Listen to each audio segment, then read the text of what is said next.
Salut les amis, aujourd'hui After Zap Image numéro 720, on va débuter avec l'anniversaire de Clément Lenglet, le défenseur français du Barça. Il fête aujourd'hui ses 25 ans, il a d'ailleurs été utilisé hier, un titulaire dans la charnière avec Gérard Piqué. Les Catalans se sont imposés hier soir 2-0 face à Leganés. On continue avec une autre info assez importante, pour aujourd'hui, le retour de la Première Ligue dès ce soir. On aura deux matchs, ce sont deux matchs en retard. Il y a déjà une très très belle affiche à 21h15 du côté de l'Etihad Stadium. Les Citizens vont recevoir Arsenal, et puis un petit peu plus tôt, une affiche aussi assez sympa entre Aston Villa et Sheffield United. On rappelle que Sheffield est promu et est pour le moment bien parti pour lutter jusqu'à la fin de saison pour pourquoi pas aller chercher une place en Europa League. On continue avec quelques infos du côté de la Ligue 1, notamment à Marseille. Durant le confinement, Kevin Strootman a contacté les jeunes de l'Olympique de Marseille évoluant avec les pros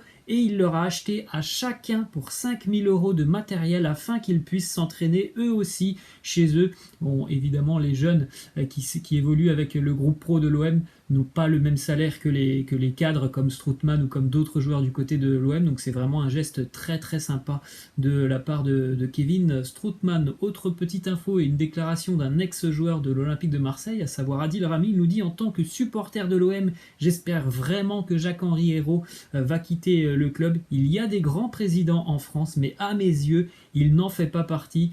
Comme beaucoup de supporters marseillais, Jacques-Henri Hérault ne fait pas du tout l'unanimité du côté de Marseille. Beaucoup de supporters marseillais pensent exactement la même chose que Adil Rami. Ensuite, une autre info mercato sur l'OM qui est très intéressé par le profil de Pape Gueye, le jeune Havrais qui devait donc s'engager avec Watford, et puis voilà, il y a eu des petits problèmes au niveau de la signature, donc il ne jouera pas en Première Ligue l'année prochaine avec Watford. L'OM est intéressé, on rappelle que le transfert c'est à peu près 5 millions d'euros, donc ça reste raisonnable et faisable surtout pour les Phocéens. Une autre info du côté de l'OGC Nice, Malang Sarr serait pisté par des cadors italiens. Regardez les grands clubs italiens qui suivent de près le jeune latéral niçois. On a le Milan, les deux clubs de Milan, le Milan et l'Inter, la Lazio et aussi le Napoli. À seulement 21 ans, c'est déjà sa 4e saison en Ligue 1 pour Malang Sarr. Vraiment un cadre de l'effectif de Patrick Vieira. Très très bon joueur, très dynamique.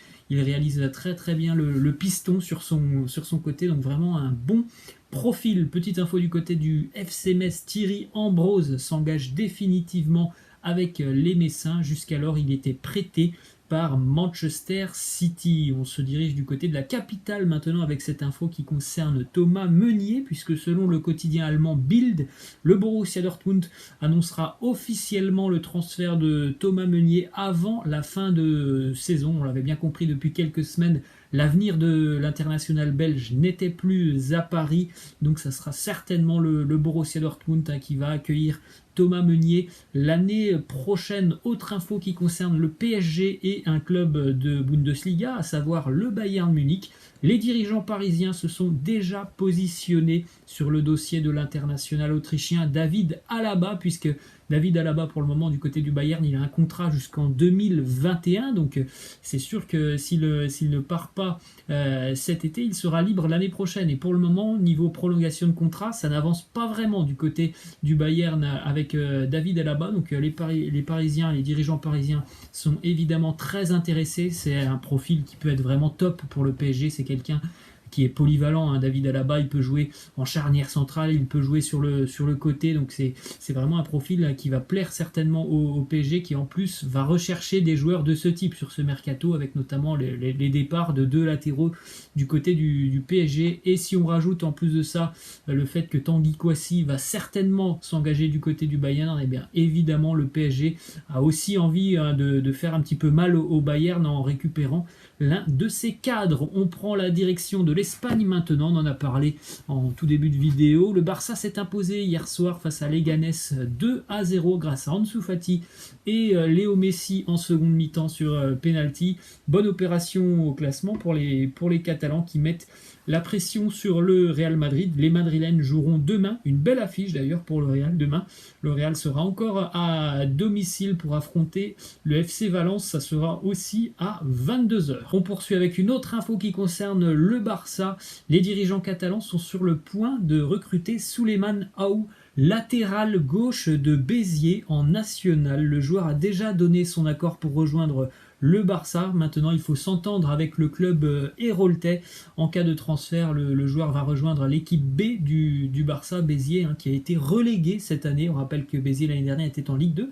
Cette année, ils ont été donc en national et puis ils sont de nouveau relégués en national 2. Petite info du côté du Real Madrid, une déclaration de Rodri, le joueur de Manchester City, qui évoque le match retour entre City et le Real Madrid. Il nous dit: la Champions League, nous avons une meilleure équipe que le Real Madrid et nous l'avons montré au match aller, mais il y a une étape à franchir, nous devons respecter l'adversaire et le Real Madrid ne s'avoue jamais vaincu. J'ai un petit peu l'impression quand même, après cette déclaration, qu'il y a une certaine forme de suffisance du côté de City. Il le dit, on est meilleur que le Real Madrid.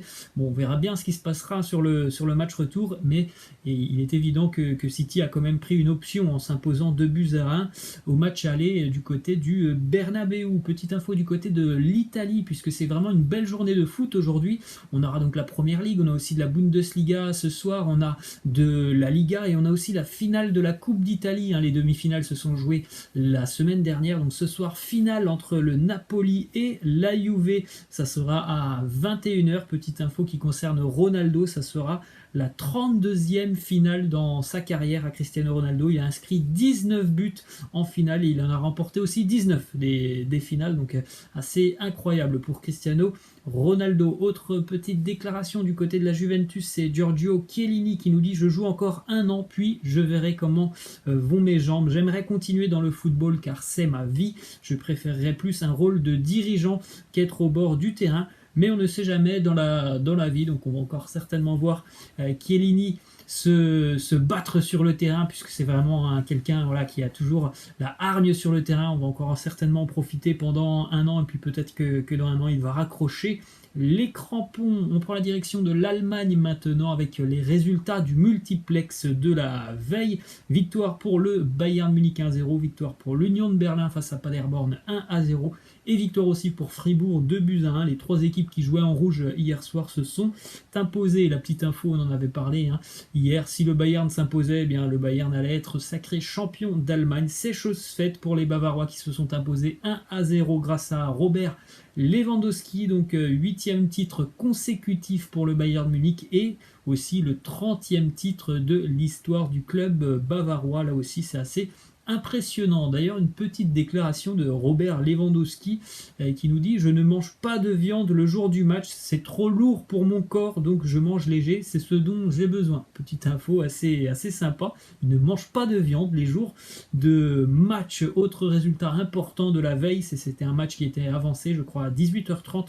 Le Borussia Mönchengladbach s'est imposé 3-0 face à Wolfsburg. On rappelle que ni Plea ni Thuram n'étaient présents avec Gladbach. Tous deux étaient blessés. Bon, ça n'a pas dérangé les Poulains qui s'imposent 3-0 grâce notamment à un doublé de Hoffmann. À l'heure actuelle, Gladbach est 4e. Cependant, il y a la suite de la journée ce soir et le Bayer Leverkusen va évidemment tenter de prendre 3 points pour reprendre cette 4e place qualificative pour la Ligue des Champions. Une petite info du côté du Borussia Dortmund et qui concerne aussi le Bayern et le Real Madrid, c'est la déclaration de Alejandro Camano, agent de Achraf Hakimi. Il nous dit: je ne sais pas d'où viennent les rumeurs sur le Bayern Munich, personne du Bayern ou du Real ne m'a parlé d'un éventuel transfert d'Achraf au Bayern. Nous sommes totalement détendus et calmes quant à son avenir. C'est vrai que depuis 48 heures à peu près, il y avait beaucoup de rumeurs qui annonçait un intérêt, vraiment un intérêt fort du Bayern pour le latéral Achraf Hakimi. On prend la direction de l'Angleterre maintenant avec une info qui concerne Newcastle qui serait prêt à offrir 55 millions d'euros à la Lazio pour engager l'attaquant italien Ciro Immobile. L'Italien pourrait même avoir un salaire de 8 millions d'euros du côté de Newcastle. Alors bon, après, il faut encore attendre que le rachat de Newcastle par le fonds d'investissement saoudien soit officiel, mais on a bien compris normalement que Newcastle allait tenter de bâtir une sacrée équipe pour l'année prochaine. On poursuit avec cette petite image des maillots qui vont être portés en Première Ligue dès ce soir, donc pas de flocage avec le nom des joueurs, mais un flocage Black Lives Matter, un aperçu donc de ces maillots, et puis devant aussi on aura aussi un petit cœur pour remercier le personnel soignant. Une déclaration de Guardiola à l'aube donc du retour de la Première Ligue ce soir entre City et Arsenal. Il nous dit: je ne sais pas à quel niveau nous sommes. Eh bien on va très vite le savoir ce soir, c'est le retour du football. Est-ce que les Citizens vont tout de suite retrouver leurs automatismes face aux Gunners de Mikel Arteta? D'ailleurs un duel plutôt sympa entre Guardiola et Arteta. Arteta qui a passé de nombreuses années en étant l'adjoint de Guardiola. Une info du côté de la sélection portugaise: le sélectionneur Fernando Santos prolonge son contrat avec la sélection portugaise jusqu'en 2024. Plutôt du très très bon travail pour Santos depuis qu'il a repris la sélection, avec notamment donc l'Euro 2016 pour le Portugal. Une autre info qui concerne la Fédération française de football, puisque le rapport de la FFF sur les événements de Naïsna à la Coupe du Monde 2010 a malheureusement été perdu. C'est la fédération qui l'a indiqué. Malheureusement, ce rapport a été perdu. C'est un petit peu bizarre quand même qu'il soit perdu. En tout cas, on a appris, je crois depuis quelques semaines, que Nicolas Anelka allait certainement rétablir toute la vérité sur cette histoire de Naïsna, des joueurs qui ne sont pas descendus du bus. Normalement, il y a un documentaire qui devrait sortir dans les prochaines semaines ou prochains mois sur Netflix, et on apprendra certainement la vérité sur cette histoire. Et on termine, les amis, avec la question de fin. Seuls les vrais connaisseurs de football arriveront bien à écrire son nom.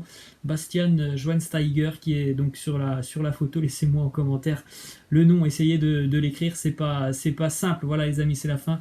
Je vous laisse et je vous dis à la prochaine. Ciao.